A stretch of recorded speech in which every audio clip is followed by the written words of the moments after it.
yang tidak lulus ya itu kita beli. Ya kita tidak membeli hanya yang organik karena kita punya pasar ekspor dan juga punya pasar lokal. Ya Pak ya. Nah itu biasanya dibeli seperti hal yang biasa, kami akan ambil dari pengepul kecil.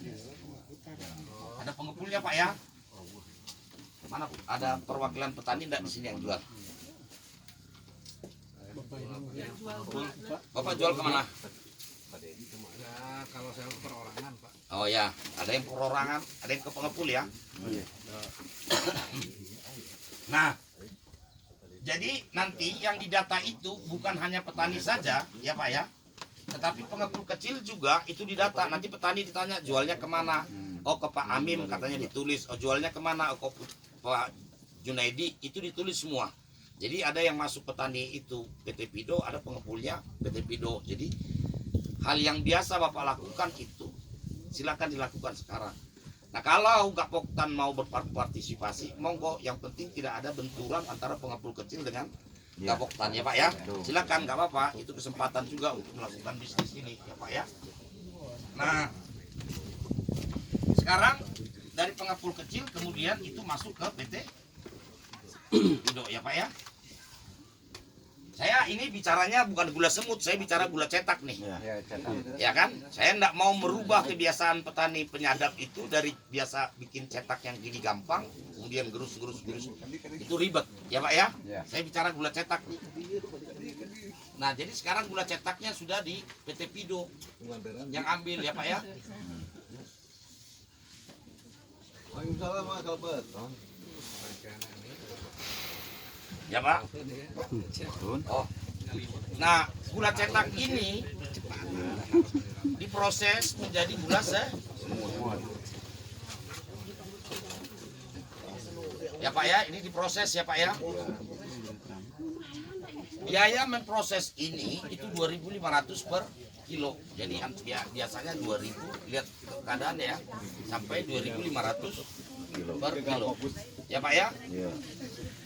Nah, ini siapa yang memproses ini? Misalnya, ini barang kami kembalikan ke desa itu. Bisa kami tawarkan ke BUMDes kalau BUMDesnya sudah jalan. Ya, bisa kami tawarkan ke Gapoktan untuk lakukan pemrosesan. Silakan Pak Gapoktan dengan anggotanya. Bisa kami serahkan itu ke kelompok tani. Ya Pak ya. Bisa kami serahkan itu ke pengepul kecil kalau dia memang mampu ya Pak. Ya.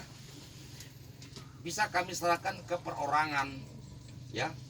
Ya perorangan ini bisa kepala desa itu sendiri, sekdes atau PPL atau BPP misalnya atau dinas, silakan.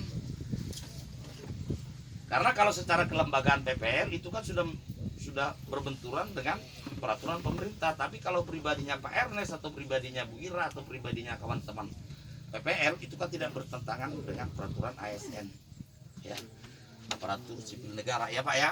Paham ya Pak? Karena kapasitas kita itu 100 sampai 300 ton per bulan. Ya, kapasitas target kita itu 100 ton sampai dengan 300 ton per bulan. Bisa Bapak bayangin ini kalau 100 ton saja dikelola olah Bapak-bapak ini dengan nilai 2.500, kalau 1 ton kali 2.500 berarti 2,5 juta ya Pak. Jadi kalau 10 ton berapa? Jadi 25 juta ya Pak. Kita 50-50 saja, 12.500.000 biaya operasional, 12.500.000 itu keuntungan bersih. Bikin 10 ton itu nggak nyampe seminggu Pak. Bikin 10 ton itu kalau sampai dia 2 minggu, 3 minggu itu namanya pemalas. Jadi 10 ton itu nggak nyampe seminggu udah selesai itu. Jadi bayangkan kalau 4 dalam 1 bulan minggu, 4 kali 10 ton, 40 ton.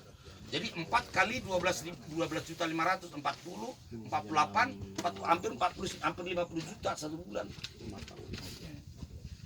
Yang memproses ini ada di Banyumas sana itu Pak Warso namanya. Itu Bapak bisa bayangkan gula cetak ke gula semut dia per hari bisa produksi 3 ton 1 hari. 1 minggu 21 ton, 1 bulan 90 ton. kali 2.500, dihitung aja uangnya berapa uang desa. Orangnya kecil, rame tempatnya itu rame. Jadi, ya mungkin. Orangnya kecil, orangnya besar ya? Ya. Kira-kira uangnya, kira barangnya. Salah dengar kali Bu. Jadi bapak itu Jangan emosi, jangan. pemuda-pemudi Karang Taruna desa itu dia pakai. Kemudian ibu-ibu habis ngindel gula di rumah pergi ke rumah dia kerja. Bapak-bapaknya habis nderes, habis nyadap, habis isa, bapaknya datang ke sana karena 1.000 perak per kilo. Jadi dapat 10 berarti 10.000. Dapat 100 kilo berarti gaji dia 100.000 per orang. Kira-kira gitu hitungannya. Ya Pak ya. Nah, kemudian kalau dia sudah jadi gula semut, ya toh, ini kan masih basah Pak, ya, itu kemudian dikeringkan, oven lah. Jadi biaya oven ini antara 1.000 sampai 1.200 per kilo. Bayangkanlah Bapak itu punya oven juga, jadi 3 ton itu dia oven sendiri lagi. Jadi 3.700 per kilo dia bisa kelola uangnya. 3.700 bisa dikelola oleh BUMDes, Gapoktan, kelompok tani, pengepul kecil, perorangan, PPL, BPP atau dinas. Silakan. Ya Pak ya. Nah, setelah kering baru dia dikirim ke PT. Jadi dia udah jadi semur kering. Nah, semua proses ini akan diawasi oleh PT Pido. Kami punya staf quality control yang akan mengawasi ini. Nggak bisa dilepas gitu karena kualitasnya harus kita benar-benar jaga ya Pak ya. Nah, ini prosesnya Pak kalau kita mau ikut terjun dalam bisnisnya. Artinya bukan karena perusahaan itu tidak mampu bikin pabrik, kami punya dapur yang steril. Tapi kalau kami angkat saja langsung itu ke situ, berarti uangnya sama kami yang 3.700. Bukan sama bapak-bapak yang di desa. Tapi kalau 3.700 per kilo itu bisa dikelola oleh desa itu hidup, warung kecil bisa hidup, rokok laku, mie laku, beras laku, apa-apa laku. Ya toh? Sehingga masyarakat juga tidak nunggu-nunggu bantuan COVID nih. Iya toh? Di sini mungkin nggak di kampung yang lain itu orang-orang nunggu COVID kedua kapan datang. Ya lumayan 600.000, lumayan 300.000, belum BLT, belum bantuan PKH dan lain sebagainya.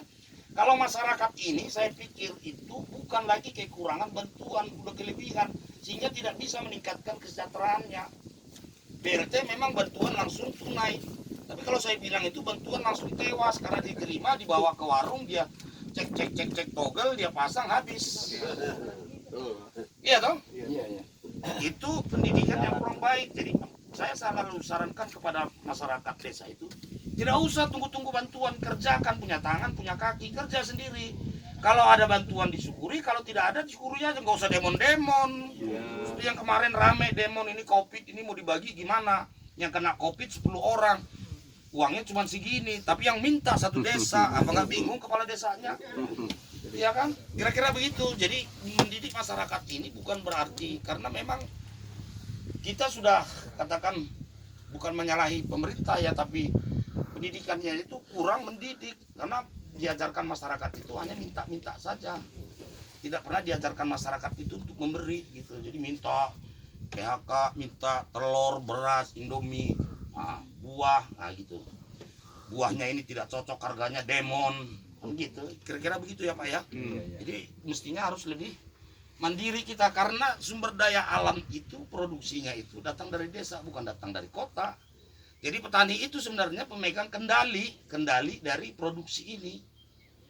Nah sekarang COVID nih perlu beras, emangnya datang ke kota ke Jakarta sana untuk tanam beras? Enggak, Pak Ernest bilang suruh bikin pengolahan lahan untuk tanam pangan. Ya toh, Jokowi pergi Kalimantan lihat cetakan sawah, kan perginya ke kampung bukan ke kota. Itu artinya pusat ekonomi itu ada di pedesaan. Cuman masyarakat kita itu kerja kerasnya itu masih kurang. Itu aja sebenarnya. Masih hidup di mimpi. Ya Pak ya. nomor 96 nih besok keluar 96. Dia nggak nyangkul lagi, tidur saja. Istrinya malah disuruh, kamu tidur saja supaya kamu mimpi, katanya. Kan repot begitu Pak. Togel tuh ya. Iya kan? Nah jadi kira-kira begitu ya Pak ya. Nah kalau sudah sampai ke PT Pido, kemudian PT Pido itu akan pilah. Jadi ini kan ada yang tidak organik, itu nanti produknya dipilah. Yang organik produknya dipilah. Jadi yang non organik itu ke lokal, yang organik itu ekspor ya Pak ya. Jadi ekspor kita kan Eropa, Amerika, Australia, Jepang, ya Perancis sebagian, kemudian Brazil, ya India sedikit, karena India sulitnya tuh bayarnya itu sulit. Ya, membayar mereka sulit. Jadi kalau mau kirim, masuk dulu barang ke kontainer, digembok, kontainernya dipoto, kirim ke sana, nunggu uangnya dikirim, baru kontainernya jalan. Nggak dikirim, kontainernya nggak jalan. Begitulah transaksi bisnis dengan India ya. Nah, ya ini PT Pido ya. Ini saya sambung nulis ulang di sini ya Pak. Ini ada lokal, ini ada ekspor. Saya kasih contoh, ini hal yang penting menurut kita yang harus kita sampaikan kepada petani supaya petani ini agak bisa lebih mandiri ya, tidak terlalu mengharap bantuan dari pemerintah ya. Jadi ini ekspor, misalnya dia ekspor ke Jerman misalnya. Yang beli Mr. Han misalnya, ya Pak ya. Dia beli gula aren dari desa Cikokok, Cikakak. Terus dikunci Pak.